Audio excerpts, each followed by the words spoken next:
What's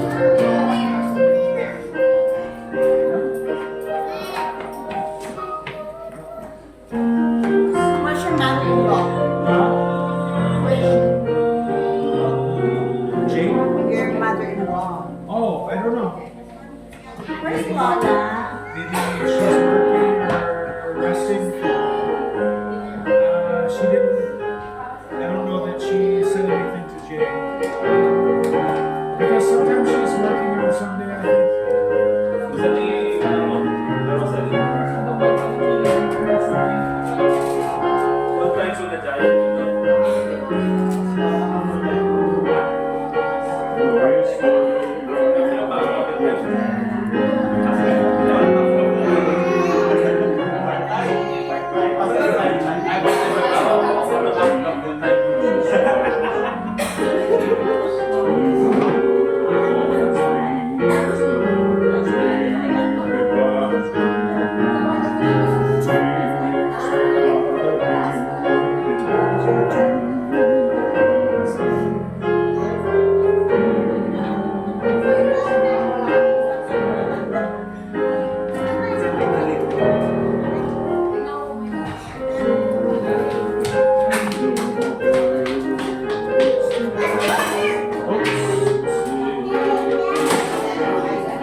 Alright,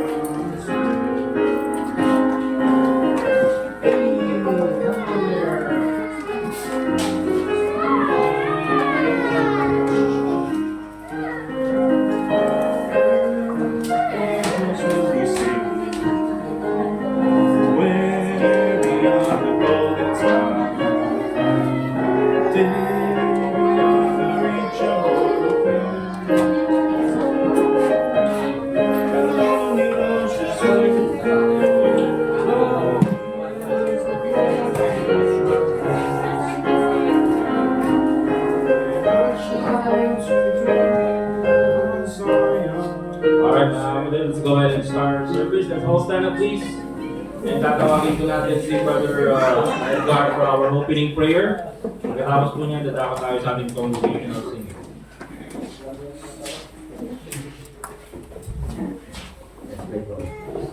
Dear Lord, once again, ako ay salamat sa araw na ibinigay niyo. Kami ay nakapakinig ng salita and we pray for each and everyone's understanding, lalo po para po maintindihan po namin ang mensahe ng iyong salita. And as a teacher po, bigyan mo wisdom na ganito ay may hatid niyo po ng mga mensahe ng mga salita. Bless us with your word this morning, and sa mga paparating ko ay keep them safe as they go to church.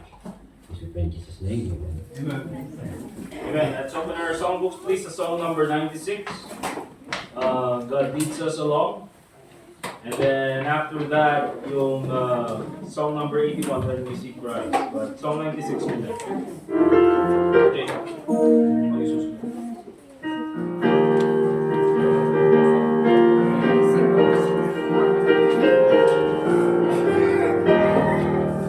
Alright, all together on the first stanza.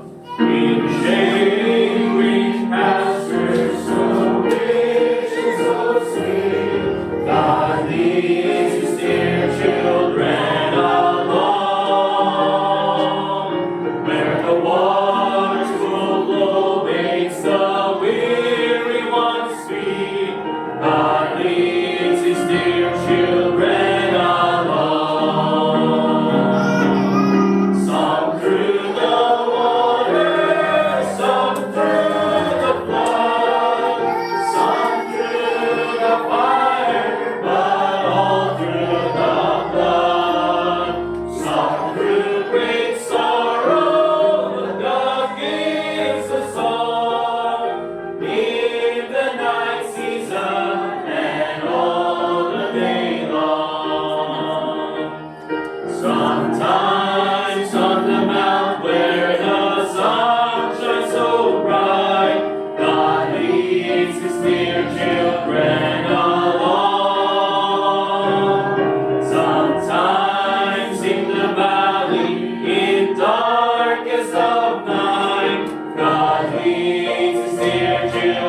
81 mga kapatid, NBC Christ, page 81.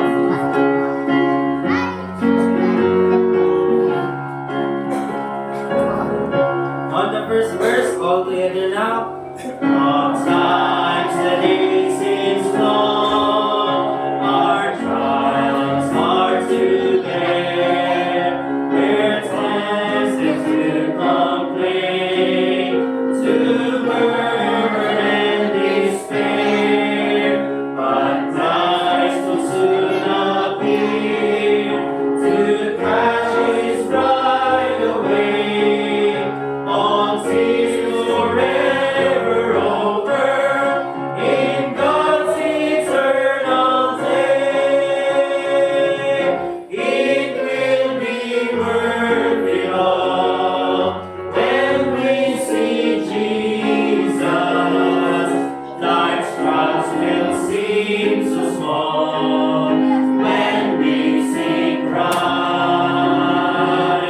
One glimpse of His dear face, all sorrow will erase. So bravely run the race till we see Christ. Sometimes the sky looks dark, it's not a ray of light. We're tossed and driven on, no human help inside. But there is one in hell who knows our deepest care. Let Jesus solve your problem. Just go to Him in prayer. It will be worth it all when we see Jesus.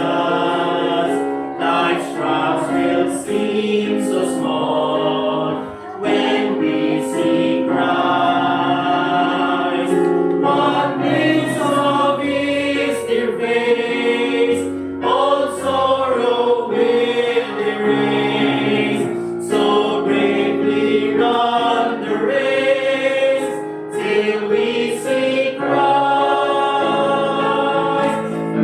Day will soon be yours, all storms forever past. We'll cross the great divide to glory safe at last. We'll share the joys of heaven, a heart, a home, a crown. The tempter will be banished, we'll lay our burden down. It will be worth it all when we see Jesus. Life's trials will seem so small when we see Christ. One glimpse of His dear face, all sorrow will erase. So bravely run the race till we see Christ.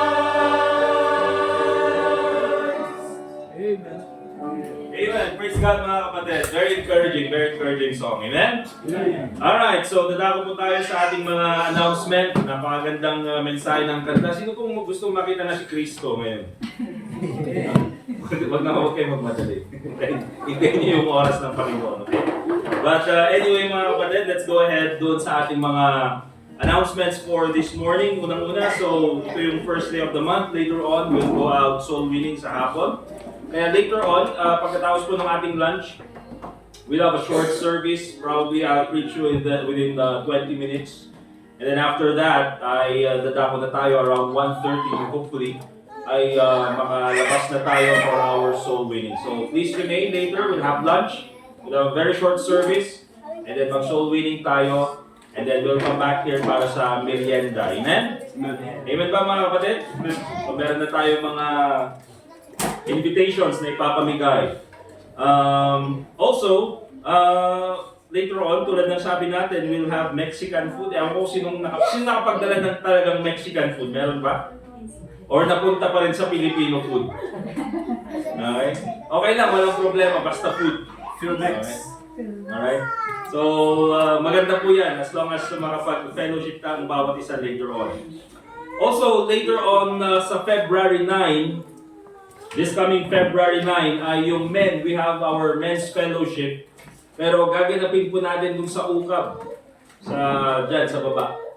Ang gagawin, meron pong grand fellowship ang men na kasali po ang high press. And so we'll be meeting out with other men. Actually, parang tinitignan ko na demographic tayo yung pinakabata. Yung mga matatandang churches, yung mga yun, matatanda rin yung mga members. Pero tayo yung pinakabata, okay? So, that's good. Kasama si Brother Hector doon. Sinabi kong tayo yung pinakabata. Okay? Kasama siya doon. So, we'll join February 9, Men's Fellowship, 4 p.m. So, after nyo may hatid yung mga family, we'll come back here. And then, sabay-sabay na tayong bababa doon sa UCAB. Amen? Sa mga men? Amen ba, men? Amen. Amen? Amen. So, may kayo ha? February 9. Also, sa February 16, yun yung ating, ang ginawa na natin is we'll have lunch sa mga couples. We'll have lunch dito sa church natin. So, ang ginawa natin is bumili na tayo ng mga plates and cups and mga spoons na gagamitin, pati yung mga tablecloth. We'll set it up dito. Kakausapin natin yung mga nag-attend sa church natin na HRM, diba? Hotel, Restaurant, Ministry. Ministry ba yun? Okay. And sila yung magsiset up dyan. Ang sinabi ko is 1,000 sana each yung ibibigay per couple. So parang 500 each. So sa mga men, dapat pinag-ipunan nyo na yan. In-announce yan a year ago pa. But again, if hindi kaya, okay lang naman, sabihin nyo sa akin. But please, yung mga couples dito sa church, attend doon sa February 16. Okay? Kung hindi nyo po kasama yung spouse nyo, okay lang. Alright? Kung hindi nyo kasama siya, okay lang. Alright? So, yung mga couples dito sa church, attend and we'll have lunch. While yung mga young people, they'll have a separate program para sa mga bata dyan sa labas. Okay? And then tayo naman, kakain lang tayo dito sa loob. Okay ba yun? Amen mga couples? So, umay kayo. Huwag nyo sabihin, one pangpahit ko. Basta umay kayo lang. Basta umay kayo lang, we'll enjoy. And we'll have a short time with the Word of God. And then let's fellowship with one another. And gagawin natin parang candlelight. So, ano kayong gagawin natin? Block out natin lahat yan para madilim. Hindi, joke lang. Pero we'll make it as good as possible as we can. Okay? So, February 16. Okay? Lunch po yan dito sa ating church. Also, dun sa mga young people, February 14, 350 pesos. Again, kung wala kayong pambayad, sabihin nyo sa akin para makapag-remedyo tayo. February 14, you will be having your young people's banquet doon sa main church. Okay? So, I encourage yung mga parents din na sabihan nyo yung mga anak nyo, especially din sa mga young people to attend so that you can fellowship with other young people. Instead na lumabas kayo or makipag-join kayo sa iba na mag-date, sa February 14, o kung ano mang invitation na ibigay sa inyo, doon na lang sa main church natin. At least you will be fed with the Word of God and then pagkatapos niyan, meron ding food na ihinanda para sa inyo. Okay? The young people, please be there. Alright. And of course, yung sa February 23 naman, dyan na lang natin ilalagay yung schedule for baptism. So lahat ng candidates ng baptism, yung 5. And then, silang tatlong mga kapatid, then si Brother Flon, and then si Sister Leia. So sa February 23 yung baptism. Dito na yung baptism. Okay? Kukuha tayo ng swimming pool. Dadalhin natin dito. Pero dito na yung baptism. Hopefully medyo mas mainit na yung panahon during that time. So sa lunch, afternoon service sa umaga, we'll have the baptism. Alright? And of course, for this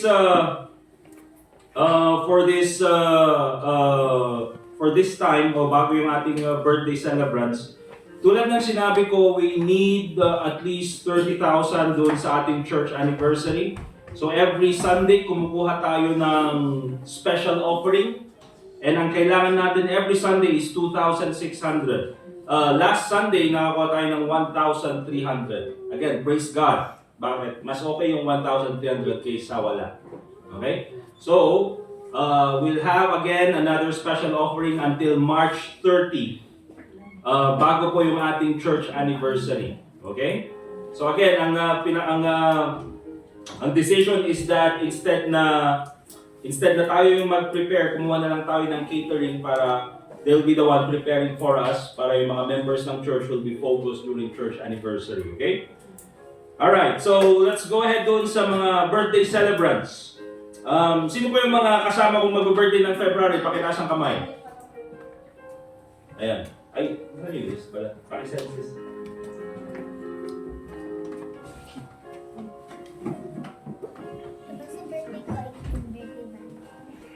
Okay. So,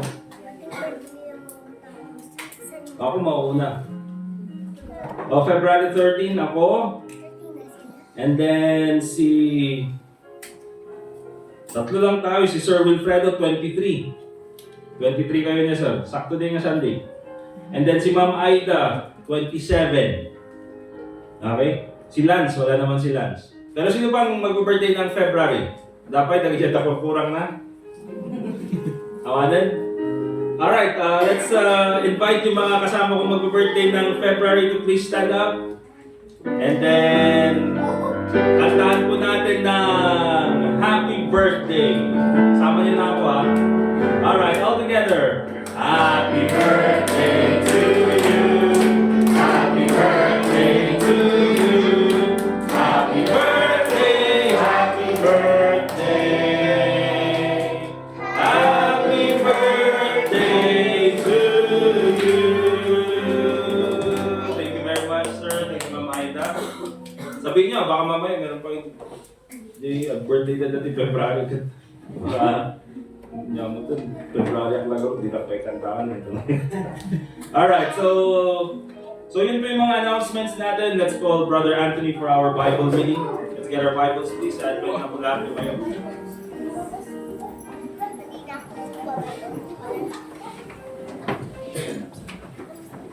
Please turn in your Bibles to Ecclesiastes chapter 10. Ecclesiastes chapter 10. If anyone needs a Bible, there's some in the back. If you need one for at the home, we have some you can take home as well. Or if you know anybody that does. Ecclesiastes chapter 10. I'll just wait for everybody to get there.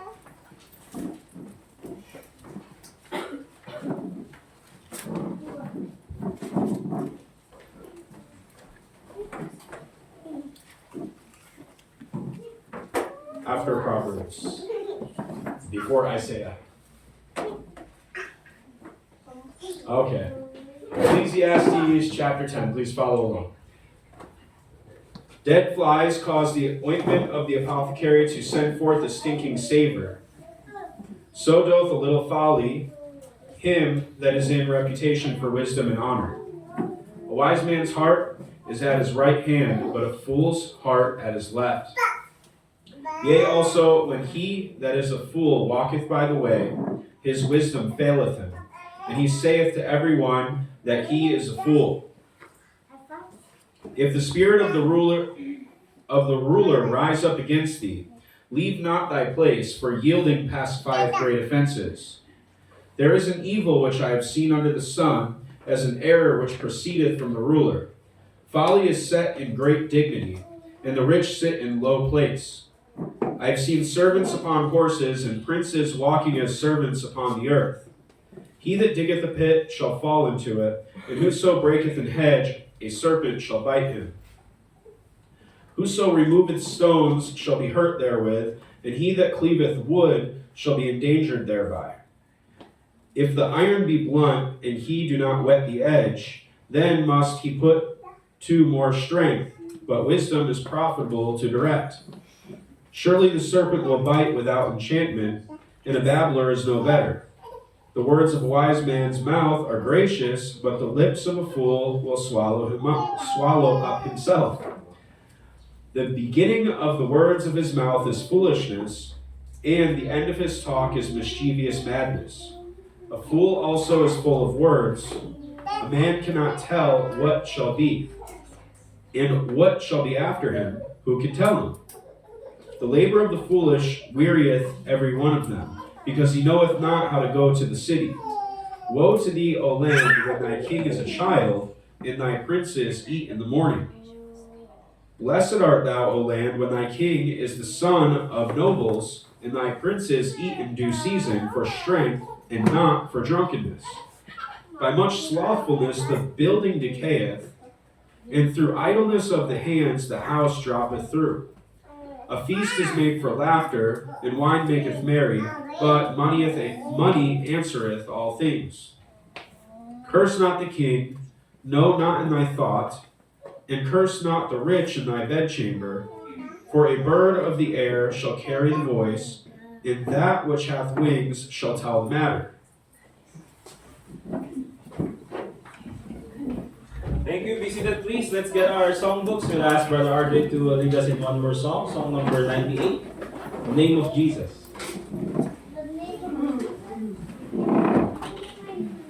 Page 98 po, mga kapatid. Page 98.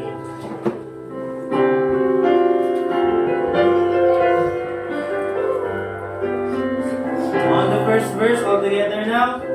The name of Jesus is so sweet. I love its music to redeem. It makes my joys full and complete. The precious name of Jesus. Jesus, oh how sweet the name. Jesus, every day the same. Jesus, that all saints proclaim. It's worthy praise forever. I love the name of Him whose heart knows all my dreams and bears a part. Who bids all anxious fears depart. I love the name of Jesus. Jesus, oh how sweet the name. Jesus, every day the same. Jesus, let all saints proclaim. It's worthy praise forever. That name I only love to hear. It never fails my heart to cheer. Its music dries the falling tear. Exalt the name of Jesus. Jesus, oh how sweet the name. Jesus, every day the same. Jesus, let all saints proclaim. It's worthy praise forever. No word of man can ever tell how sweet the name I love so well. Oh, let its praises ever swell. Oh, praise the name of Jesus. Jesus, oh, how sweet the name. Jesus, every day the same. Jesus, let all saints proclaim. It's worthy praise forever. Thank you. Let's open our Bibles, please. The book of Judges, and we'll read from chapter 2.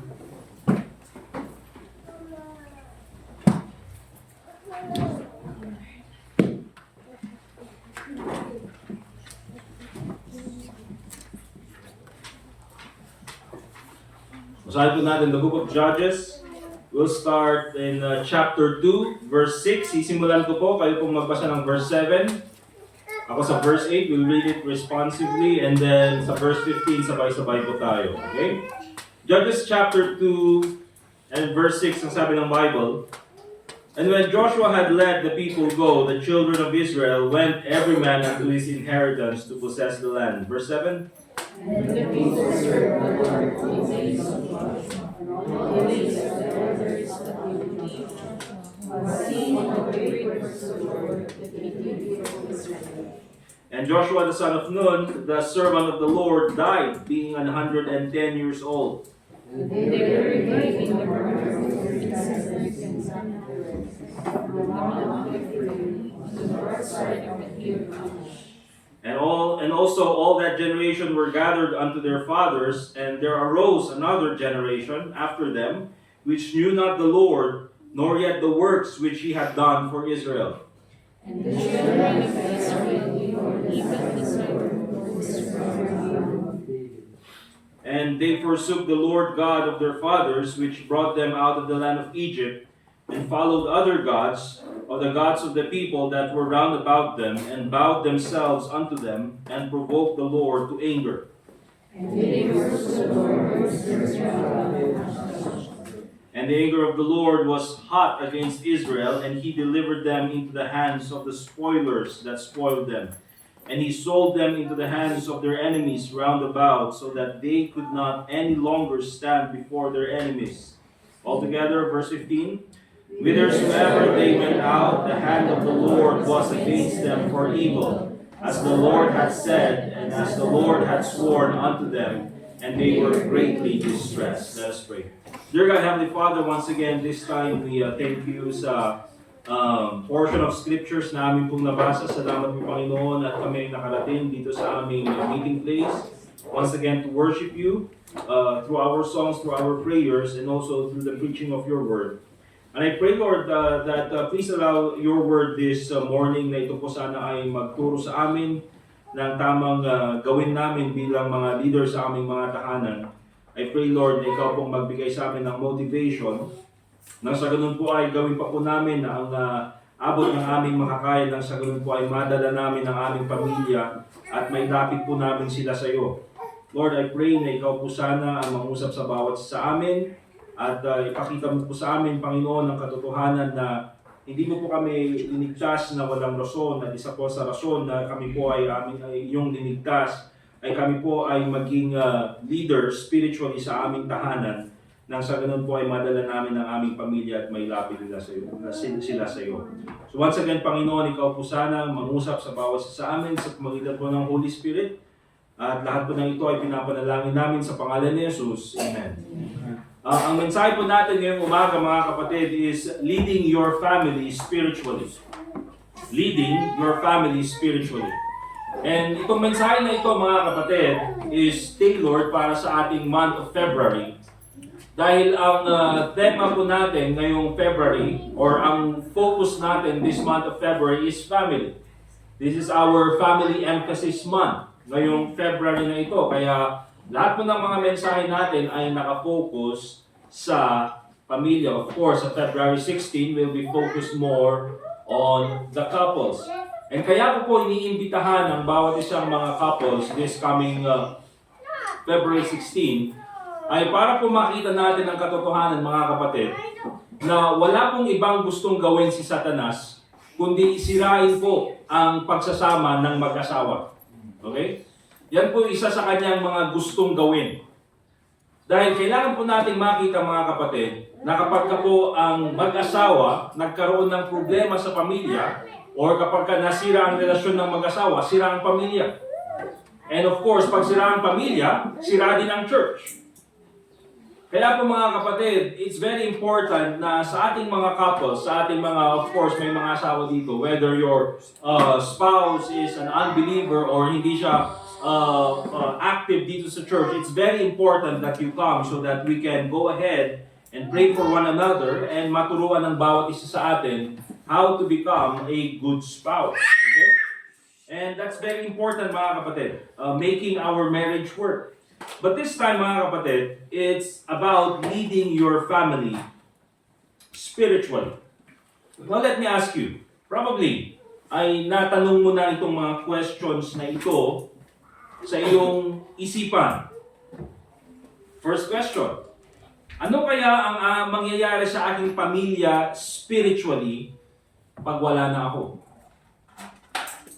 Because remember mga kapatid, hindi naman tayo magtatagal dito sa balat ng lupa. Whether you're a father, whether ikaw ay isang nanay, or whether ikaw ay isang anak. Okay? Ano kaya ang mangyayari sa aking pamilya, spiritually speaking, pag wala na ako? Okay? Sila ba ay nakakakilala kay Kristo bilang tagapagligtas? Okay? Sila ba ay magpapatuloy sa mga katuruan ni Kristo kapag wala na ako? Or sila ba ay magpapatuloy sa Baptist Church if I am no longer around?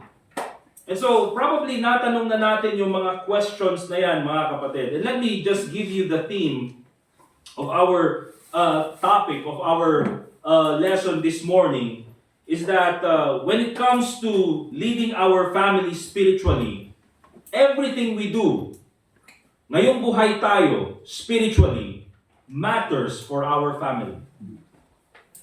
Huwag po natin kakalimutan yan mga kapatid. Kasi yung nakita po natin dito sa Book of Judges in chapter 2 verse 6 hanggang 15, ay makikita po natin an awakening lesson sa kung anong mangyayari sa susunod na generation if no one leads them to Christ. If no one leads them to get closer to God. If no one leads them to know about the Bible. Kasi kung titignan po natin mga kapatid, napakaganda po ng leadership na pinakita ni Moses.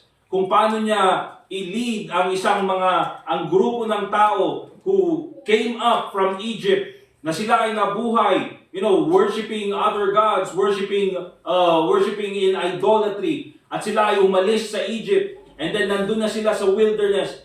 And kahit na napakatigas ng kanilang ulo, still at least Moses did his best to lead them to God. However, hindi siya nagtagumpay in many cases, but yung sumunod na generation, sila ay naging malapit sa Panginoon.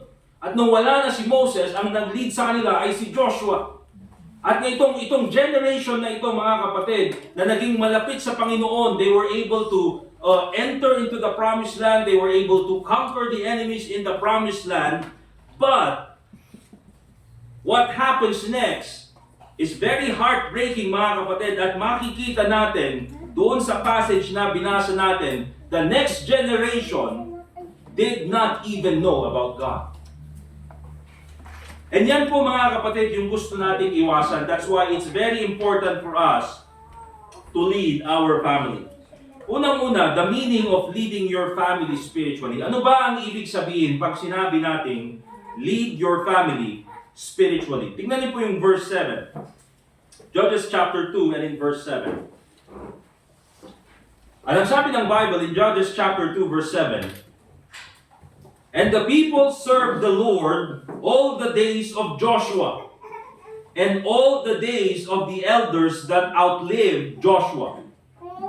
So, yung mga tao, they were faithfully serving God habang buhay pa si Joshua. Because remember, si Joshua po ang pinakamatanda dito, si Joshua and si Caleb. Okay? Kasi sila lang yung original na nanggaling doon sa Egypt. Halos lahat namatay na, kasama si Moses. Pero si Joshua and si Caleb, sila yung pinakamatanda. And so, habang buhay si Joshua, the people were faithfully serving God. Naandun sila at naninilbihan sa Panginoon. They were worshiping God. They were conquering para sa Panginoon. And nung namatay si Joshua, as long as merong elder from that generation, the people still serve God because someone was leading them closer to God. Okay? Now, let me just give you this thought, mga kapatid. Who is the spiritual leader of the family? Sino ba ang spiritual leader ng pamilya? Let me tell you, mga kapatid, that the pastor is not the spiritual leader of your family. Okay? Hindi po ako. I would say, the leader of this church. And I am also the leader of my family when it comes to spiritually speaking. But remember this, mga kapatid, kung ikaw nandito ngayon, you are a father and you have trusted the Lord Jesus Christ as your Savior, you are the spiritual leader of your home. Amen. Okay? Ikaw ang pastor sa iyong pamilya. Amen, pastor? Kaya mga wife, tawagin niyo yung mga asawa niyo pastor. Oy, pastor. Green katan. Pastor, maghugas ka ng pinggan. Okay? You are the spiritual leader of your home. You are the spiritual leader of your family. Okay? Kaya kung ikaw ay nagtiwala na kay Kristo bilang tagapagligtas, at of course, nandito ka sa church, you're a member of this church, remember this, it is your responsibility, tatay, bilang isang ama, na dalhin ang iyong pamilya at ilapit sila sa Panginoon. That is your responsibility. Amen? Huwag mong takbuhan yung responsibility na yan. There are many responsibilities na pwede mong takbuhan, but that you cannot run away from. Bakit? If you don't lead your family close to God, the devil will take them away from God. Huwag pong kakalimutan yan. Now, kung wala naman po yung ama, for example, if the father is an unbeliever, or probably yung tatay is uninterested, okay? Siya ay ligtas, pero hindi interesado sa church, or hindi interesado sa mga gawain sa loob ng simbahan. Probably dahil, hindi niya ito kinalakhan, mga kapatid, or probably late in his life, siya ay naligtas. Or siguro yung father has already passed away. But remember this, the spiritual leader of the home can also be the mother. Okay? Katulad po yung nangyari kay Timothy. Okay? Probably si Timothy, according sa other historical text, is that yung kanyang tatay, of course, he is a Greek, hindi siya Jew, okay? Pero napangasawa niya si Eunice, who is a Jew, at yun yung nanay ni Timothy. According kay Paul, yung faith na kay Timothy ay nanggaling sa kanyang lola na si Lois at kay Eunice, and then pinasa kay Timothy. Okay, so probably ang nangyari dyan is yung kanyang tatay probably was bata pa lang si Timothy ay wala na yung kanyang tatay. Okay? Or probably he was just truly an unbeliever or a believer which is not interested doon sa mga patungkol sa Panginoon. Either way, mga kapatid, if the father does not step up, nandyan pa rin naman yung mother who can lead the family closer to God. Right. Okay? And of course, kung hindi naman interesado yung both parents or hindi ligtas yung both parents sa mga patungkol sa Panginoon, if you're a child and if you're a believer of the Lord Jesus Christ and you are a part of this church, it is your responsibility to lead your family close to God. Amen? Amen. Although mahirap, mga kapatid, because you have that limited influence. Mahirap. But still, mga kapatid, that responsibility ay binigay sa'yo ng Panginoon to lead your family closer to God. Kaya pag sinabi nating leading your family close to God or leading your family spiritually, this means that you are intentionally guiding and modeling in faith or modeling faith in God so that your household will follow the Lord. Yun po yung iyong ginagawa. So everything that you do, pagbabasa ng Bible, pananalangin, pagpunta sa church, remember this, your family looks at you. Okay? Kung ikaw ay isang young people, and you read the Bible, palagi kang pupunta sa church, remember this, your family notices everything you do. And everything you do for God matters. So as long as Joshua and the elders lived, the people followed God. Kaya anong makikita natin dyan, mga kapatid? Leading your family spiritually matters. Importante po yan. Let me give you some biblical examples of people who led their family close to God. Unang-una, nakikita natin, for example, nandyan nga yung example ni Joshua. Joshua 24:15. Alam po natin yung sinabi ni Joshua. As for me and my house, we will serve the Lord. Okay, pinakita niya through example na siya kasama ng kanyang pamilya, I will lead the nation by leading my family serving the Lord. Okay? Pero hindi lang yan, mga kapatid. You can also go to Acts chapter 10 verse 2. Acts chapter 10 verse 2.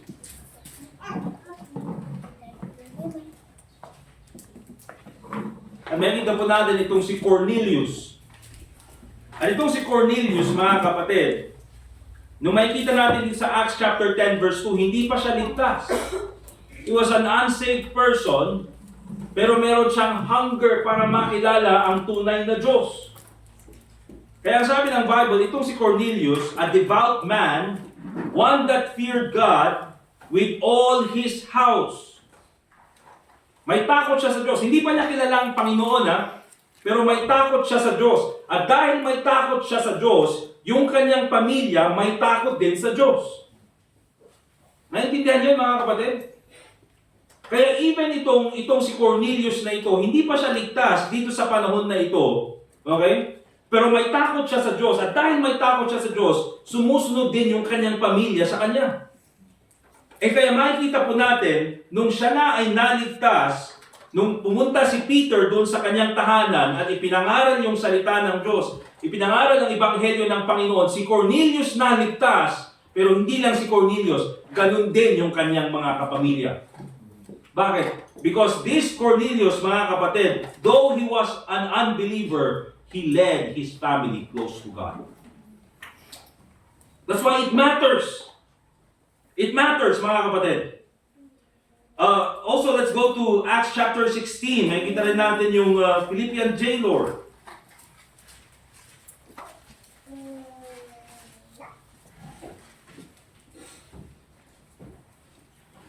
Ano makikita natin dito, mga kapatid? In verses 31 hanggang 34. Okay, so sabi ng Philippian jailer, what must I do to be saved? Anong sabi ni Paul and ni Silas? And they said, believe on the Lord Jesus Christ, and thou shalt be saved, and thy house. And verse 32, and they spake unto him the word of the Lord, of course, yung gospel, and to all that were in his house. Ano sabi ng Bible? And he took them, yung Philippian jailer, kinuha niya si Paul and Silas, the same hour of the night, and washed their stripes, kasi nga, kapag sila ay bago ilagay sa bilangguan, ay sila ay pinaglalatigo. So, lininisan muna nung Philippian jailer, itong si Paul and Silas, and was baptized. So, pagkatapos niyang linisan, hugasan yung mga sugat ni Paul and Silas, siya naman ay nagpabaptize. Of course, bakit siya nabaptize? Because he was saved, first of all. Right. And ang sabi ng Bible, he and all his, yung kanyang pamilya, straightway. Verse 34, and when he had brought them into his house, he set meat before them and rejoiced. The Bible says, believing God with all his house. Again, makikita natin mga kapatid, ang isang tatay dito, na dahil sa kanyang kaligtasan, siya naman ay dinala niya yung kanyang pamilya para sila ay maligtas. So, itong example ni Joshua, yung example ni Cornelius, yung example ni Philippian jailer, anong pinapakita nito mga kapatid?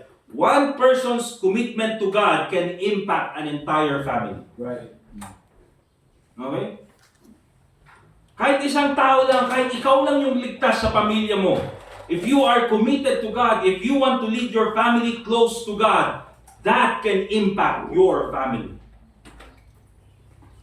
Hindi po imposible, and marami po tayong example na pwedeng makita dito sa ating dito sa Bible. Remember this, leading your family spiritually results in godly generations and strong Christian households. That's why it's very important for us, whether you're a father, a mother, or ikaw ay isang anak and you're a part of a family, it is your responsibility to lead your family spiritually. Secondly, tingnan po natin the importance of leading your family spiritually. Bakit ito importante? Verse 10, in Judges chapter 2, and in verse 10, ang sabi ng Bible, and also, all that generation were gathered unto their fathers. So patay na si Joshua, and then patay na rin yung lahat ng mga generation na linid ni Joshua. Yung generation na nakipagdigmaan sa mga Canaanites. Na nakita nila yung kabutihan ng Panginoon, na-experience nila yung kabutihan ng Panginoon. And there arose another generation after them. Of course, yan po ang mangyayari kung wala na yung unang generation, may susunod generation. Ang problema, this generation which knew not the Lord, nor yet the works which He had done for Israel. So, merong sumunod na generation, at maganda at merong sumunod na generation. Ang problema, mga kapatid, ay hindi nila kilala ang Diyos na nagdala sa kanila sa promised land. At yan po ang pinakamasaklap. Na napakaganda na yes, andun sila sa promised land. Yes, buti na lang yung kanilang mga nanay at tatay naging faithful at nadala sila doon sa promised land by the grace of God. Pero ang masaklap, mga kapatid, hindi nila kilala ang Diyos na nagdala sa kanila sa promised land. Di ba? At kaninong fault yan, mga kapatid? Kanino natin ibibigay yung sisi? Of course, mga kapatid, doon sa naunang generation. Bakit? Hindi nila tinuruan yung kanilang mga anak. Bakit hindi nila kilala ang Diyos? Kasi hindi pinakilala ng kanilang mga magulang. Bakit hindi nila alam kung ano yung ginawa ng Panginoon sa kanila? Kasi hindi sinabi, hindi tinuro ng kanilang mga magulang. There was no one who to lead them spiritually. And so, mga kapatid, makikita natin yung snowball effect later on ng kapabayaan na ito, the neglect of not leading your family spiritually. But let me just give you some 4 lessons in this passage, in this verse na nakita natin under the topic, the importance of leading your family spiritually. Let me just give you some applications na kailangan natin maintindihan. Remember this. Sabi dyan, and also all that generation were gathered unto their fathers. Kasama si Joshua. Sila ay namatay. Okay? Ano makikita natin dyan? Remember this. If you're saved, you're a member of your family, ikaw ay tatay, ikaw ay nanay, or ikaw ay anak, remember this, you only have a limited time to lead your family close to God. Limitado lang ang oras mo. Limitado lang ang oras mo. Nang sa ganun ay maakay mo ang iyong pamilya at mailapit sila sa Panginoon. You don't have all the time in the world. Remember that. Hindi natin alam kung kailan ang appointment na binigay sa atin ng Panginoon at tayo na ay mawawala. But hopefully, bago tayo kunin ng Panginoon, ma-settle natin na yung pamilya natin ay mailapit natin sa Diyos. Ang masaklap, mga kapatid, alam natin na limited lang yung oras na binigay sa atin ng Panginoon pero wala tayong ginagawa. Di ba? At yan yung masaklap. You only have a limited time to lead your family close to God. Secondly, ano nangyari dyan? And there arose another generation after them which know not the Lord, nor yet the works which He had done for Israel. If you don't lead your family, the devil will. Kung hindi mo ilalapit ang iyong ang inyong mga anak, ang iyong pamilya sa Panginoon, sino maglilid sa kanila? Of course, si Satanas. Remember this, mga kapatid, the devil is always working very hard to keep your family away from Christ. Tulad ng sabi ko, mga kapatid, nandyan si Satanas. Palaging gumagawa ng paraan para sirain ang pamilya. Okay? Gusto niyang sirain yung relasyon ng mag-asawa. Gusto niyang sirain yung relasyon ng mag-ina, yung mag-ama. Gusto niyang sirain lahat ng relasyon. Everything, mga kapatid, worldliness, gustong ipasok doon sa pamilya nang sa ganun ay magkagulo. Okay? Later on, magpapasok siya ng mga maling ideology dyan sa pamilya nang sa ganun ay, to discredit the Word of God. Everything, mga kapatid, ginagawa ni Satanas. He is in the double time para sirain ang pamilya. He wants your family to be destroyed. Remember that. And it's very important na dalhin ang pamilya sa church. And remember this, huwag niyong isipin na parang mas maganda pa yung aking pamilya, mas maayos pa yung pamilya ko pag wala sa church. Sige, hayaan mong pamilya mo mabuhay sa mundo, tignan natin kung anong mangyari.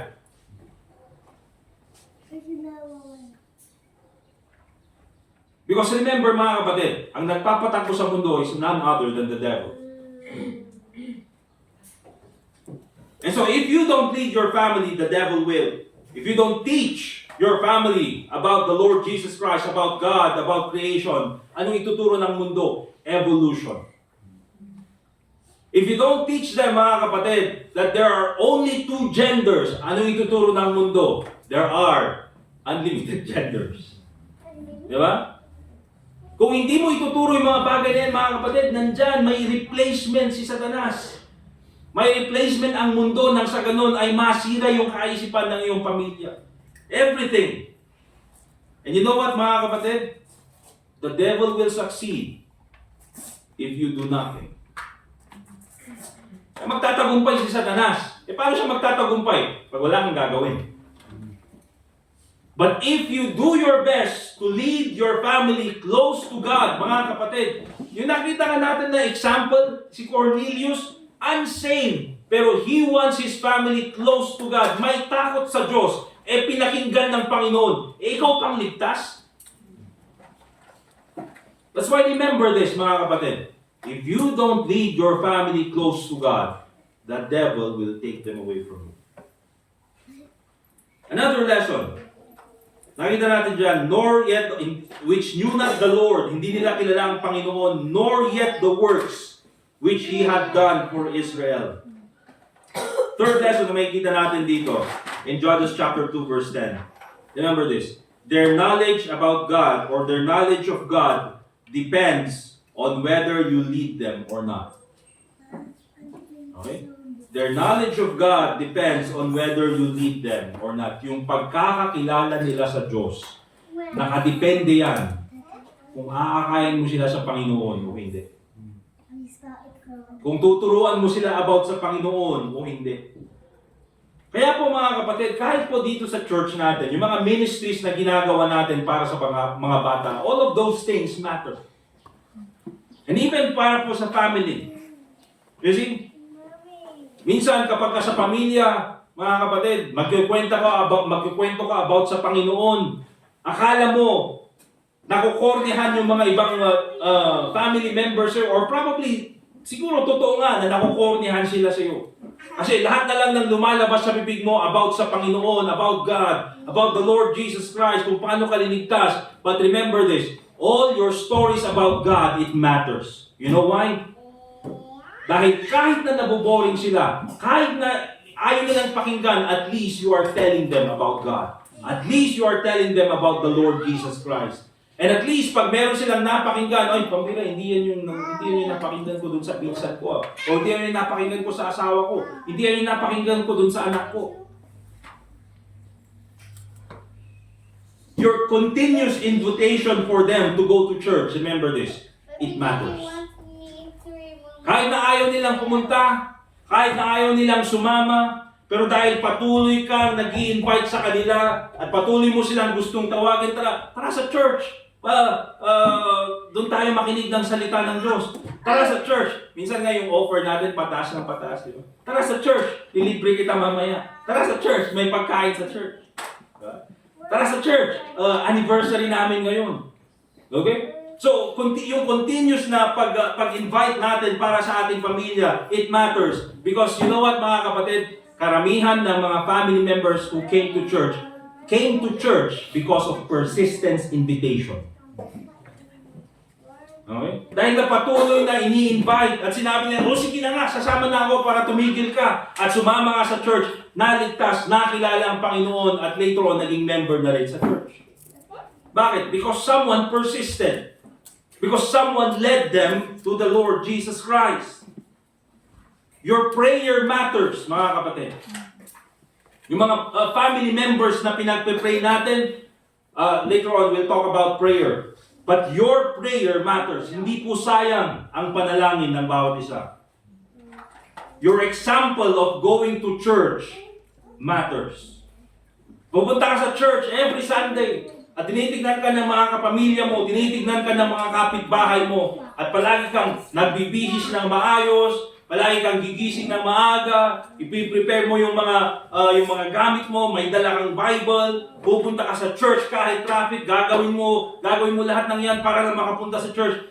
That matters, mga kapatid. Because anong pinapakita yan?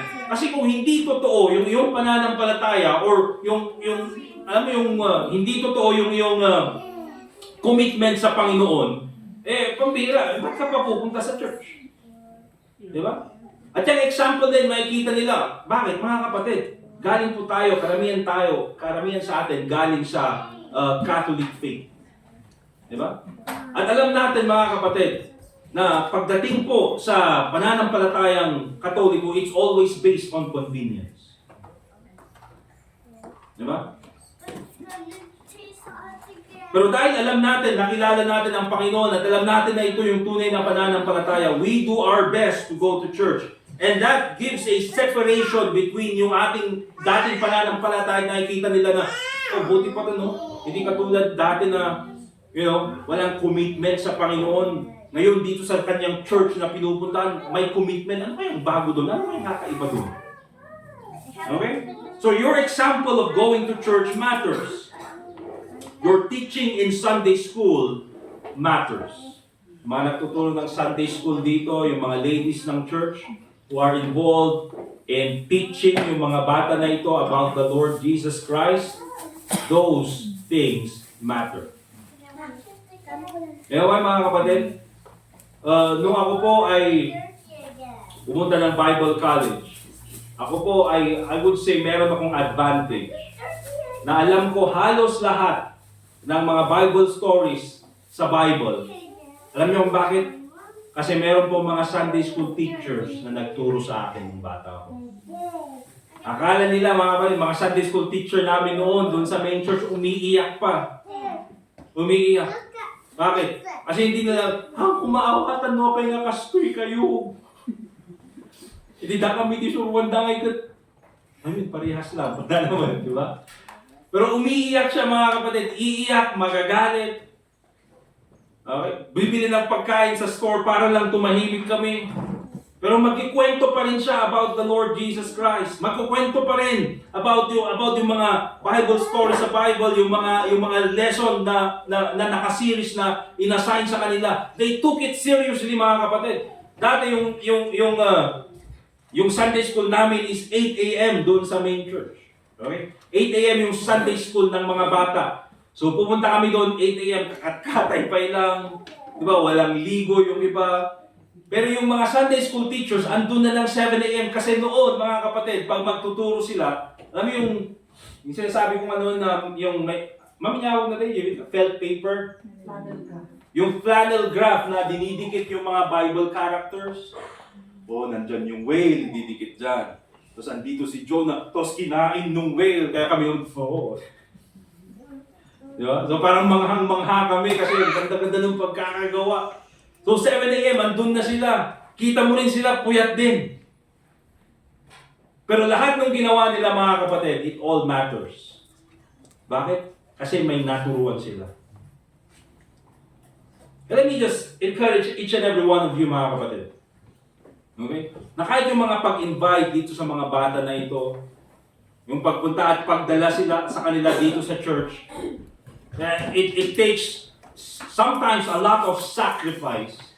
It takes a lot of, sabihin na natin, a lot of resources. Minsan gagastusan mo. But you know what? It matters. At hindi man natin nakikita yung result ngayon. Nakikita lang natin sila, datada lang, taray-taray, dalitobing, di ba? Paslahan lang, agdang-dang-dang. You do not see the result right now. But later on, because of your faithfulness, they will know about the Lord Jesus Christ. It matters, mga kapatid. And of course, mga kapatid, number 4, makikita natin na lesson dito. The best heritage you can leave to your family is your faith.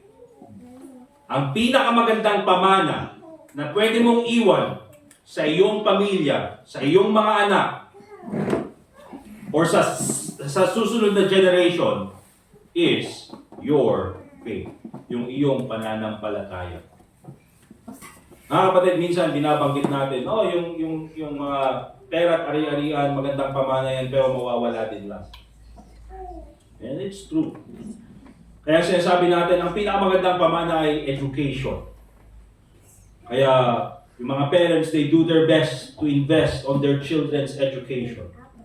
Nang sa ganun, alam nila kahit nawala na ako, at least nakapag-aral yung aking anak, magkakaroon siya ng magandang kinabukasan dahil nakapag-aral siya. And that's good, mga kapatid. Tama yan. But you know what's better than education? Faith, pananampalataya. Kasi alam mo mga kapatid, kahit wala ka na, anumang problemang darating sa iyong anak, anumang problemang darating sa pamilya mo, dahil meron siyang pananalig at pananampalataya sa Panginoon, God will uphold your children. You know why? Because of the faith na namana nila sa iyo. That's why the best heritage you can leave to your family is your faith. You see mga kapatid, itong mga naunang generation in Judges chapter 2 verse 10, meron silang pamana sa kanilang mga pamilya. Ano yun? Lupa. Yung promise land, pinaghati-hatian nila yan. O, kinyam na ito yan, 100 square meters. Bakit na ito? Kaso, may kung ano kasi dyan niya. 100 square meters. O, ito. Ito, o, bagay na ito. Yanagan mo, sika, o, bagay na ito. 100 square meters, sika, 150 square meters. Sika, gapo sikat paboritong anak, 500 square meters. Diba? So, ganun, may pamana sila. But dahil kinalimutan nila ang Panginoon, you know what mga kapatid, anong ginawa ng Panginoon? Yung binasa nating text kanina. Everything that they do, the hand of the Lord was against them. Gason nga di amin nga aramidon da, di ima ni Apo Diyos, against him pala. Ewan ko mga kapatid, kung na-realize nyo or na-experience nyo yung ganun na lahat ng ginagawa mo naman yung best mo. Pero parang there's something against you na hindi mo alam. Hindi ka makaabante. You cannot reach your goal. Bakit? Because there's something against you. And oftentimes, marirealize mo yan kung wala ka sa kalooban ng Panginoon. Diba? Ginawa ko itong best ko. Pero bakit parang kaslanay nga at dati mangkonkontra kanya? Diba? Yung diima niya po Diyos. Apay. Ba't no, awang ka, di pagayatan niya po Diyos. Itong generation na ito mga kapatid, yes, may lupa sila, may pamanang iniwan sa kanila, pero wala silang pananampalataya sa Panginoon. Anong nangyari? Everything they have were easily taken away by the enemy. And everything na gusto nilang gawin, sabi ng Bible, the hand of the Lord was against them. Agasan mo yung data? Kasi natin magbaga na dito tika kontrada ni Apo Diyos. Sige man, kontraam ni Apo Diyos, kitanta no sino ti nung makabayag ka. Kontraam ni Apo Diyos, sige. Awan, nga mapay nga kasi bakit ganun yung nangyari? Because the first generation failed to teach them about God. Because the first generation failed to lead them close to God. At kaya po mga kapatid, it's important for us to lead our family spiritually. Bakit? Yung apat pa lang na yun, that's a motivation na makikita natin. And so, number 3, continue leading your family despite the hindrances. Tuloy lang. Continue leading your family close to God despite the hindrances. Bakit? As long as you're trying to lead your family, hindi lahat ng tao, papalakpakan ka, maraming mga hindrances, mga kapatid. Okay? What are these hindrances? Of course, nandyan yung worldly influences. Anong ginagawa ng mundo? It promotes values that are contrary to God's Word. You teach them about God, anong gagawin ng mundo? They will invalidate God. You teach them about biblical morals, magtuturo ng ibang morals yung mundo na against sa salita ng Diyos. Okay? And many families are distracted by entertainment, social media, and sometimes materialism. That's why worldly influences sometimes can hinder you from leading your family close to God. Of course, nandyan din, hindi lang worldly influences, nandyan din yung spiritual warfare. Okay? Tulad ng sabi ko mga kapatid, nandyan si Satanas. According sa Bible, the devil is like a roaring lion walking about, seeking whom he may devour. Nandyan palagi, nagmamatsyag, tinitignan niya kung sino yung pwede niyang sirain. At walang ibang gustong sirain si Satanas kundi ang pamilya natin. And so, spiritual warfare, but also, nandyan din mga kapatid, resistance from family members. I mean, that's... Gusto man natin i-lead yung ating pamilya close to God. Ilapit natin sa Panginoon. But still, andyan pa rin yung resistance from family members. Anong gagawin mo kung yung gusto mong taong ilapit sa Panginoon, ayaw lumapit sa Panginoon? Okay? Meron talaga eh. Dahil ka, pita ka manan, church manan. Diba? Mom, church Bible ka pa eh. O sige. Minsan mga kapatid, lahat na lang titignan nila sa atin kahit yung mga konting mali para lang i-kontra sa atin. Wala na church kaya mo, di ka malakid na. Amin na kita kakabsat, isungbat ka mamin. Alright? But because they are resisting you from giving them or leading them close to God, does that mean you give up? Hindi po. Kaya sabi ko, you have to continue, you have to be persistent in leading your family despite the hindrances. Because yes, nandyan yung mga hindrances, but I would like you to take a look at the consequence if you don't lead them closer to God. I would like you to take a look at the consequence if you give up in leading your family close to God. Look at Judges chapter 2, verse 11 and 12. Judges chapter 2, verse 11 at saka verse 12. So nakita natin kanina, di ba, sa verse 6, napakaganda. Habang buhay si Joshua, habang buhay yung mga elders, they were faithfully serving God. Pero nung nawala na yung generation na yon, nung natapos na yung generation na yon, immediately yung sumunod na generation kinalimutan ng Diyos. And what happens in Judges chapter 2 verse 11 to 12? That's why we do not give up in leading our family close to God. In Judges chapter 2 verse 11 and 12, sabi ng Bible, and the children of Israel did evil in the sight of the Lord and served Baalim. And they forsook the Lord God of their families, which brought them out of the land of Egypt, and followed other gods of the gods of the people that were round about them, and bowed themselves unto them, and provoked the Lord to anger. You see, tingnan lang natin yung consequence of neglecting to lead your family spiritually. Just looking at this consequence would give you enough motivation to persist in leading your family close to God. Anong nangyari mga kapatid? Because they did not lead the next generation close to God, what happened? They lived in wickedness.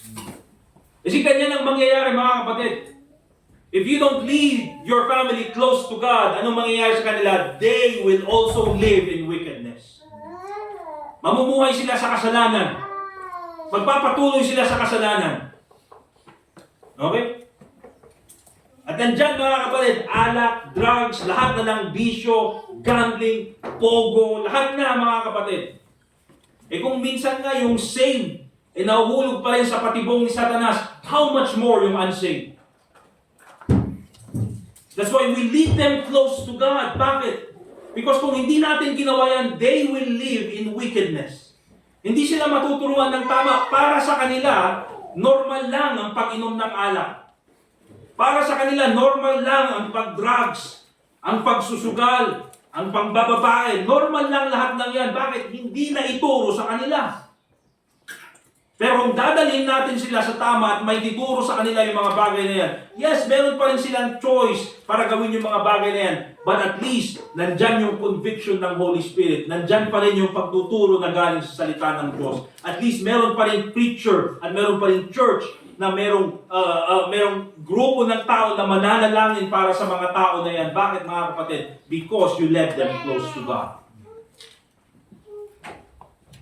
They will live in wickedness. Secondly, anong mangyayari if you give up in leading your family close to God? Secondly, in verse 12, they forsook the Lord God of their fathers. They will live a godless life. Mamumuhay sila, mga kapatid, na parang walang Diyos. At dahil namumuhay sila na parang walang Diyos, wala silang takot na gumawa ng kasalanan. Yan po yung ibig sabihin ng godless life, mga kapatid. Eh minsan, ano ba yung minsan yung debate minsan. 'Di ba sa Amerika? Okay? Kasi nga doon sa Amerika yung diba, Second Amendment ba yun? Yung lahat ng mga citizens they have the right to bear arms. Meron silang karapatan na magkaroon ng kamay. Amen? The right to bear arms, magkaroon ng sariling baril. Noon. Para sa kanila, that's their right so that they can protect themselves from tyranny. Kung yung government ay gusto silang kontrolin, they can protect themselves. They can do self-defense. Dito sa atin, mga kapatid, wala naman tayong the right to bear arms. Meron ka lang palsiit lang, mabalin. Or camera lang, phone, picture lang, post mo sa Facebook. Minsan yun lang yun. Okay? Well, ano yung debate? Diba?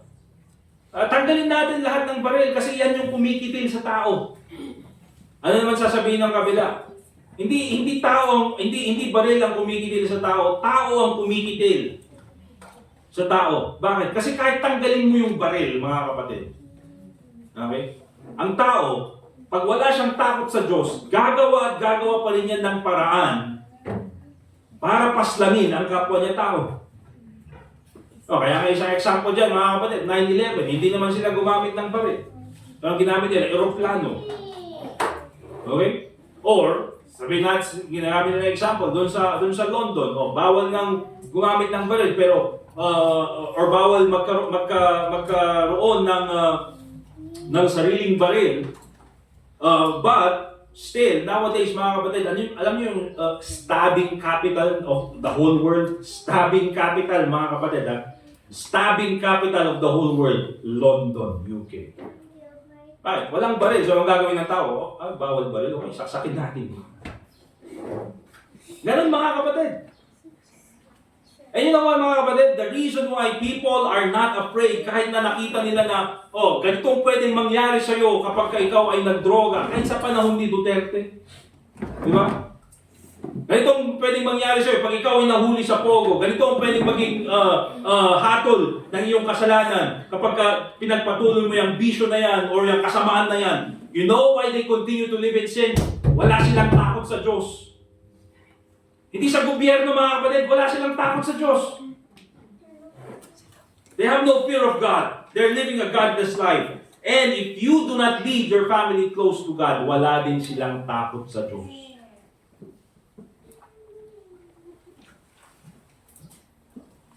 Just imagine, mga kapatid, yung susunod na generation mo, magiging sila yung most wanted ng Pilipinas. Pwede mangyari yan if you don't lead them close to God. Ano bang nangyari?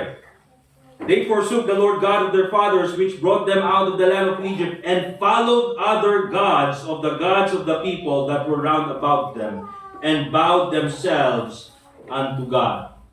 Ang mangyayari? They will live in idolatry. Ayaw mo silang dalhin dito sa church? Ayaw mo silang dalhin? You don't want to lead them close to God? Later on, magiging member sila ng INC. Later on, baka bumalik sila sa dating pananampalataya. Ay, pumunta ka sa church? Sa Gibraltar? Oo, sa Gibraltar. Sa Baptist Church? Hindi, sa St. Joseph. Sa Gibraltar, sa Baptist Church, hindi, dun sa INC. Di ba? They will live in idolatry. Baka mamaya, maging member pa ni Kibuloy. And you know what, mga kapatid? What happens to a generation that lives in idolatry? I mean, binanggit na rin ng Panginoon, mga kapatid, in the book of Exodus. That's why ayaw niya ang generation who lives in idolatry. Bakit? Because He visits the iniquity of the fathers in the first, and the second, and even the third generation. Because idolatry becomes a curse. And that's why napakaraming mga pamilya, mga kapatid, ang hirap tanggalin doon sa dating pananampalataya. Bakit? Because they have taken that generation or they have taken that religion at pinamuhayan nila ang sumpa ng Katolisismo.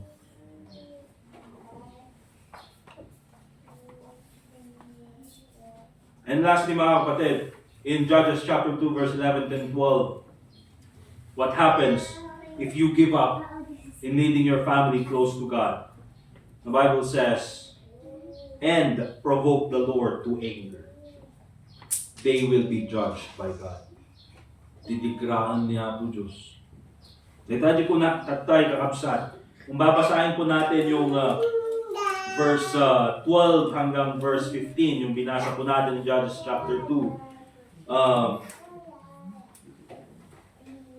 Verse 13, and they forsook the Lord and served Baal and Ashtaroth. And the anger of the Lord was hot against Israel, and He delivered them into the hands of the spoilers that spoiled them. Ano ibig sabihin niya, mga kapatid? Nandyan palagi yung mga kaaway. At naandyan sila, mga kapatid. They cannot have victory over the enemy. Bakit, mga kapatid? Because that is God's judgment towards them. Imagine, mga kapatid, yung next na generation mo, palaging api. Bakit? Because God's judgment is upon them. There's no victory. Ano pang nangyari? In verse 14, and He sold them into the hands of their enemies round about so that they could not any longer stand before their enemies. Namumuhay na talunan. There's no victory. Whithersoever they went out, the Bible says, the hand of the Lord was against them for evil. Walang blessing. Amin nga umay tibiyag, didigra nga nagapuking nga po Diyos. As the Lord had said, and as the Lord had sworn unto them, and they were greatly distressed. You see? If you don't lead your family close to God, they will live in wickedness. They will live a godless life. They will live in idolatry. They will be judged by God.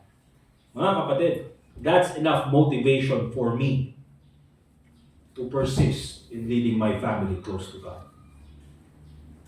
Ewan ko sa inyo, mga kapatid.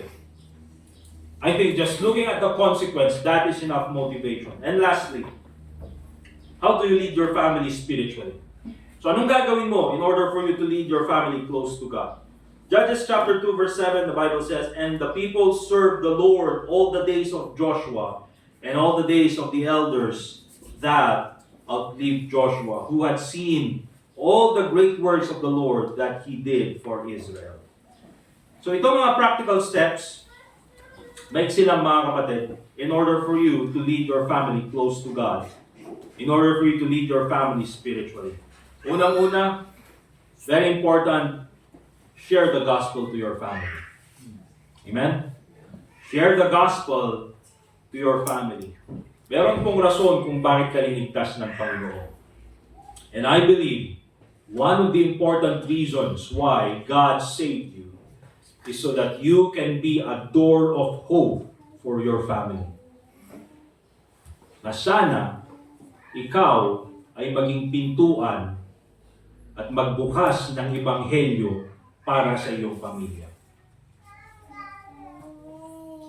Yun naman mga kapatid, tulad ng sinabi ko noon, I believe I preached a sermon about being the cycle breaker in your family. It's this. Karamihan po ng pamilya na nakakilala sa ating Panginoon bilang tagapagligtas, karamihan sa kanila, nagsimula lang sa isang tao. Nagsimula sa tatay, at yung tatay na yon ang nagdala sa kanyang pamilya sa church. Nagsimula sa nanay, at yung nanay na yon ang nag-open ng Bible study sa kanilang tahanan. Nagsimula sa anak, At yung anak na yon patuloy na pumupunta sa church hanggang later on, nadala niya yung kanyang mga magulang sa church. Karamihan mga kapatid ng mga pamilya sa maraming Baptist churches, it started with one person. Karamihan ng pamilya na nakakilala sa Panginoon bilang tagapagligtas, it started from one person. Itong tatlo mga kapatid, magkakapatid, sila Princess, Angel, at si Casey. Anyway, bakit nila nakilala ang Panginoon bilang tagapagligtas? Because their mother pumunta dito, dinala yung kanyang mga anak, at sila ay nakilala si Kristo bilang tagapagligtas. Started from their mother. Karamihan po sa atin. Kaya the reason why God saved you, remember this, the reason why God saved you ay para ikaw ay maging rason na mabuksan ang pintuan para makapasok ang Ebanghelyo sa iyong family. So, remember this.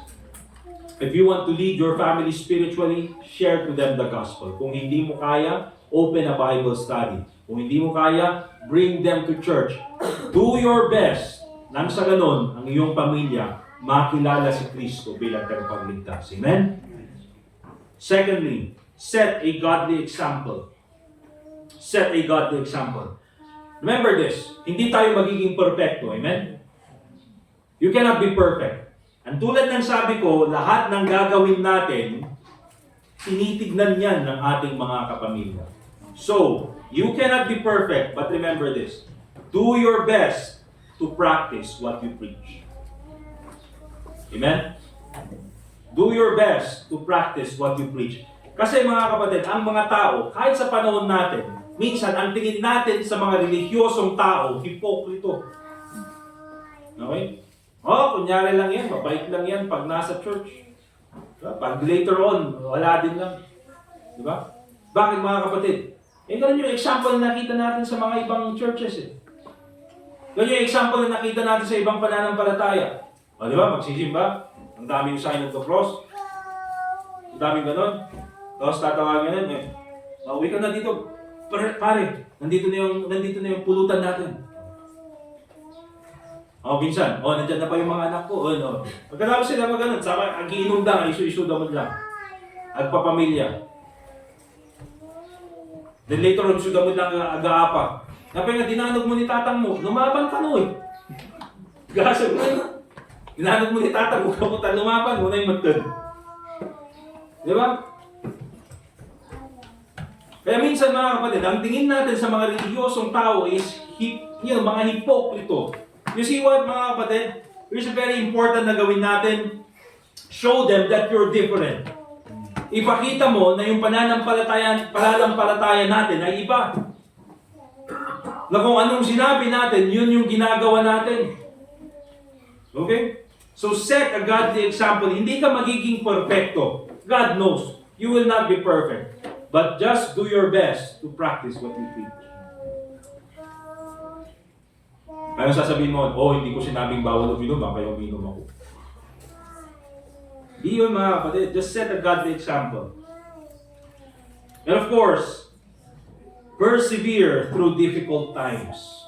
Magpatuloy ka. Kahit na maraming problema, difficult times, persevere. Katulad nitong si Nebuchadnezzar. Itong si Shadrach, Meshach, and Abednego, despite the persecution, nagpatuloy pa rin sila. They had their faith in God. Sila ay nagpatuloy. Nung sila ay tinapon doon sa fiery furnace, nakita ni Nebuchadnezzar, I see 4 men loose, and one of them is like the Son of God. Nakita niya ang ating Panginoong Jesucristo, an Old Testament appearance of the Lord Jesus Christ. Nakita niya in the fiery furnace with Shadrach, Meshach, and Abednego. Bakit niya nakita doon mga kapatid? Because of the persistence, itong si Shadrach, Meshach, and Abednego. You see mga kapatid, kahit na tayo minsan mga Kristiyano, mga mananampalataya, nakikita nila na may problema tayong pinagdaraanan. Okay lang na makita nila tayong mahirapan, but don't let them see you give up. Remember that. Bakit? Kasi kung nagpatuloy ka, or kung ikaw ay nag-give up, makikita nila, pambira, ganyan pala yung Diyos niya eh. Parehas lang pala. Wala palang pinagkaiba, sumuko din. O ako nga, hindi nga ako sumusuko eh. O, di ba? That's why, yes, let them see you suffer. Let them see you go through difficult times. Let them see you go through hard times. But don't ever let them see you give up. Amen? Patuloy lang, ipakita mo na totoo ang ating Diyos. And lastly, of course, pray for your family. Prayer pa rin ang pinaka-importante. You cannot lead your family spiritually on your own. It's a spiritually battle. It's a spiritual battle. Kailangan mo ang patnubay ng Panginoon. That's why, kung ikaw, mag-isa mong pupunta dito sa church, or kung ikaw ay isang young people, don't give up on praying for your parents. Yung mga parents, don't give up on praying for your teenager, for your young people, for your children. Yung mga spouse, don't give up praying for your husband, praying for your wife, praying for your loved ones. Huwag kayong titigil sa panalangin. Ako po mga kapatid, alam niyo po, nung ako ay high school, nung ako ay college, wala po akong matinong ginawa sa buhay ko. Nakikita niyo siguro, picture mabait. Si picture na walang bisyo. Siyempre, alam ka naman picture na may bisyo pa rin. Diba? Wala akong matinong ginawa sa buhay ko. Diba? Uwi ako ng madaling araw, lasing. Sinong kasama mo nun? Si Edgar.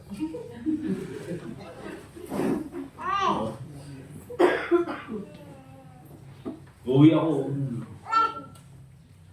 Turog, nagsarwa. Awan, kakabsat, tinasayat, ngayon naramid ko tibiyag ko. Naisalakan ako ni Jay, ha? Naisalakan ako. Ngawan, tinasayat, ngayon naramid ko tibiyag ko.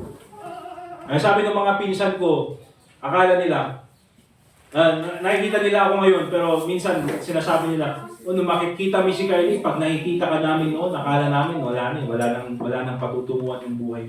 Kasi, awan, di makita ako, ginasayat, itibiyag ko. Okay? Well, you know what, one of the reasons why na sinabi ko one time, uwi ako ng alas 4 ng umaga. One of the reasons why umuwi ako at sinabi ko na umang akong tikas pinabiyag kaya kumagsundi kami ako Diyos. The reason why, yun yung naging decision ko is one time umuwi ako sa bahay madaling araw and then nakita ko yung aking tatay na nanalangin sa Panginoon para sa akin. That's why prayer matters. Don't give up on prayer. Don't give up on your family members. Don't give up on your parents. Ayaw makinig. Pag-pray nyo pa rin. Don't give up on your teenagers. Ano itong mga teenager na ito? Naging teenager ka rin. Diba? Keep on praying for them. Don't give up on your family members. Amen? It's very important po for us fathers, mothers, young people, what you do for Christ, leading your family members to God, close to God, it matters. Amen? Let us pray. Dear God, Heavenly Father, once again, we thank you for this time na kami po ay nakapakinig ng iyong salita. Salamat po, Panginoon, sa iyong kabutihan sa amin. Salamat po. At kami po ay iyong iniligtas. Salamat po, Panginoon, at meron pong naglakas ng loob at meron pong naging masunurin sa iyong kalooban at sila po ay lumapit sa amin at kami po ay binahagian ng iyong ebanghelyo. Lord, I pray na kami din po sana ay may bahagi namin ang iyong ebanghelyo sa aming mga mahal sa buhay. Especially po sa aming immediate family. I pray, Lord, na bawat isa po sanang mga ama dito sa aming congregation ay magkaroon ng commitment, Panginoon, that they will lead their family close to God. Ganun din po sa mga nanay. Ganun din po sa mga anak. Ganun din po sa mga young people. At yes, dear Lord, there are many hindrances in our commitment to lead our family close to God. Nandyan po si Satanas, nandyan po ang mundo. Nandyan din po ang resistance galing po sa aming mga mahal sa buhay.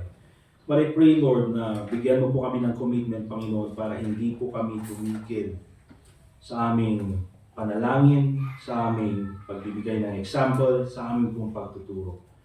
Lord, I pray na ikaw po sana ang kumausap sa bawat isa sa amin.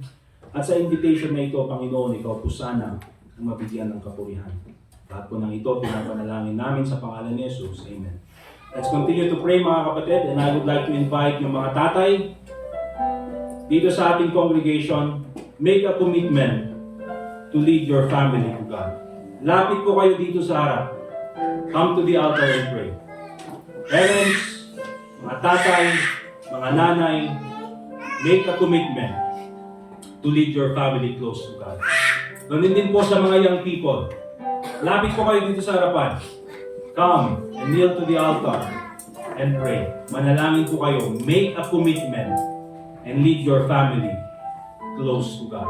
Mahirap, it is difficult, there are many hindrances, but don't you ever give up. Don't you quit.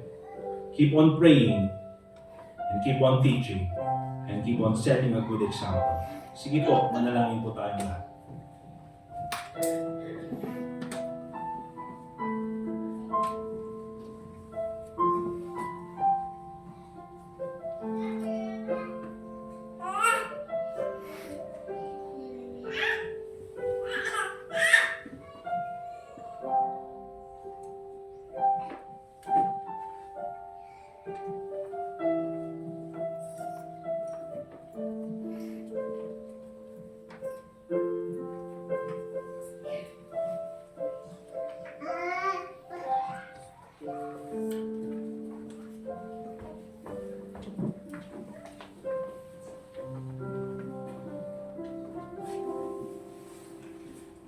Dear God, thank you very much for this time na pwede po kaming manalangin. Ikaw po sana, Panginoon, ang patuloy na maging gabay sa bawat sa amin. Thank you, Lord, sa mga kapatid namin who made a commitment this morning. Lord, I pray na ikaw po magbigay sa kanilang katatagan, na sila po ay patuloy na maging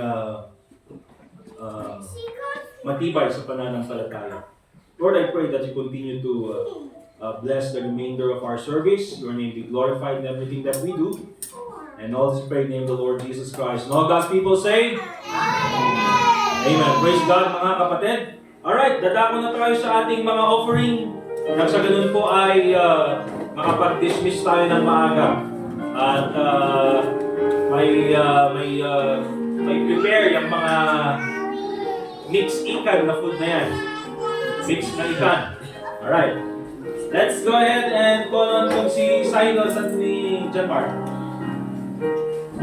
Ito po yung regular offering natin. And then later on, para po sa ating second offering si Brother Ken. Okay? Alright, let's all stand up please. Tawagin natin si Brother Dustin for our offertory prayer.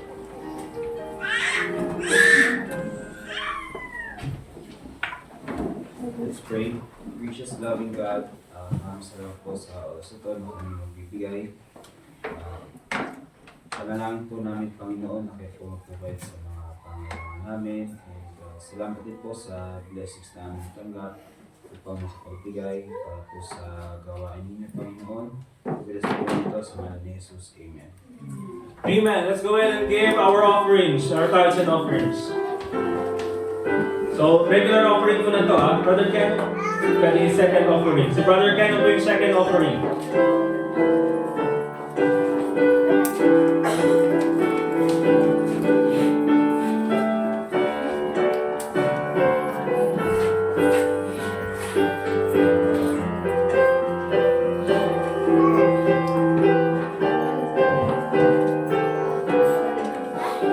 Okay, where can...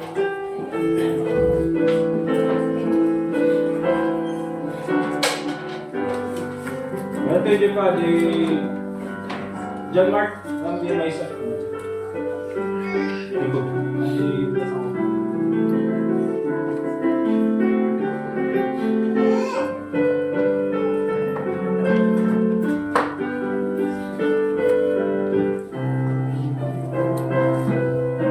Alright, so mag-stay po lahat dahil meron tayong food, amen? Amen ba? So wag po kayong mahiya, we'll share the food. Kung yung mga walang nadala, pwede po tayong bumili ng pagkain dyan sa labas. At meron na din kaming kinuha mga tawag dyan, plates and mga cups, spoon. At pero bago nyo gamitin, hugasan muna. And then after that, hugasan na rin and i-dry bago natin itago dyan sa ating mahiwagang closet.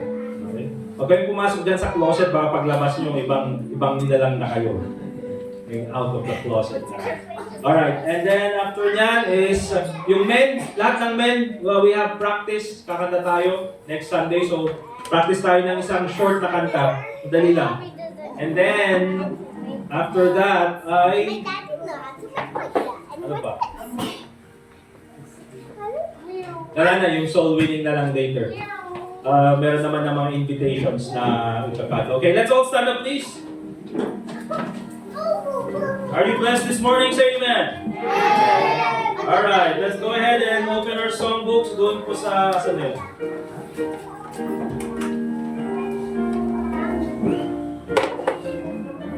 Okay, song number 102, He Hideth My Soul. Let's sing first.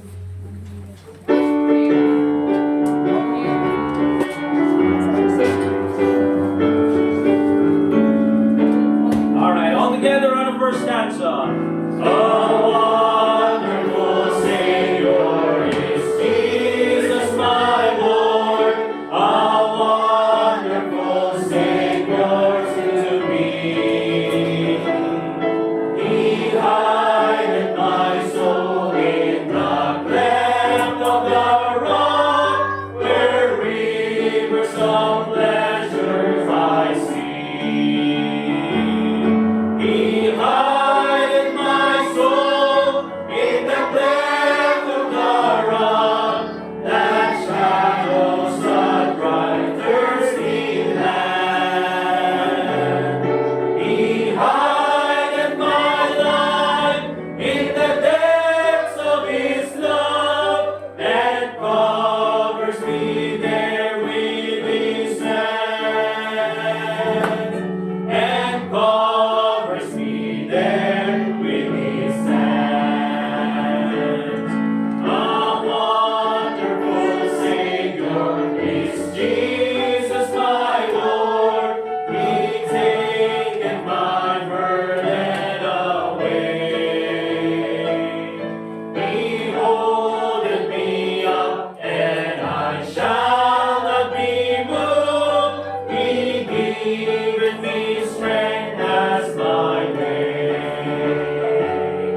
Dalawin po natin si Sir Hector para sa ating closing prayer.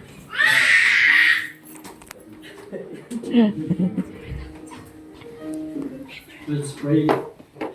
Lord God and Father, thank you for what we have heard and received this morning. Thank you for your messages in our Sunday school and even in our main service. Lord, thank you for showing us the importance of spiritual leadership, especially in our homes. Lord, may you continue to encourage us to have that Christian influence be present in our lives. Lord, may we be consistent and persistent in living godly, and that, Lord, Satan or the world will not take over. Thank you that we can continue to live godly because of your word, because of the Holy Spirit's leading, and because it is your will in our lives. Lord, even as we continue for the rest of the day, may we always be thinking of giving glory and honor to your name, because we ask this in Christ's name. Amen. Thank you mga kapatid. We're dismissed. Let's fellowship. Until po sa ating pagbabalik sa ating afternoon service. Yung mga men will have practice. Practice po tayo.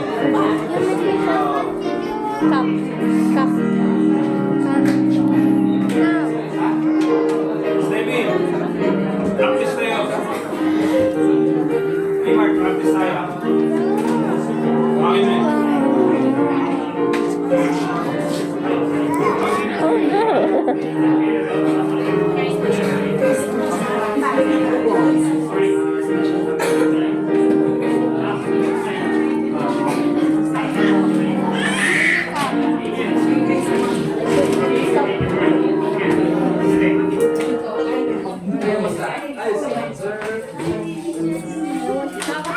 Morning. Good morning.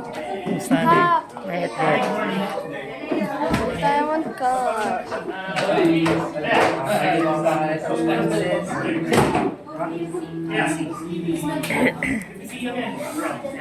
Yeah, 600 or